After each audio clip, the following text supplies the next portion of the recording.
ಧರ್ಮವನ್ನು ದೇವರನ್ನು ಕೊಟ್ಟು ತಮ್ಮನ್ನು ಉದ್ಧರಿಸಿದವರು ಎಂಬ ಕೃತಜ್ಞತಾ ಭಾವದಿಂದ ನುಡಿಯುತ್ತಾರೆ. ಬಸವಣ್ಣನನ್ನು ಕಂಡು ಕಂಡು ತಮ್ಮ ದೇಹ ಭಾವ ಬದಲಾಯಿತು.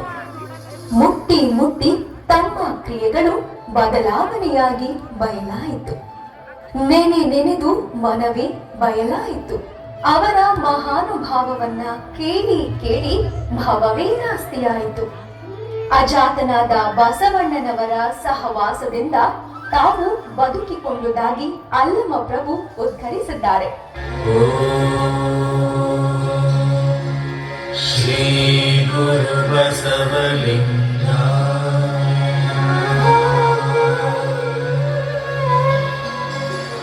ಓಂ ಶ್ರೀ ಗುರು ಬಸವಲಿಂಗಾಯ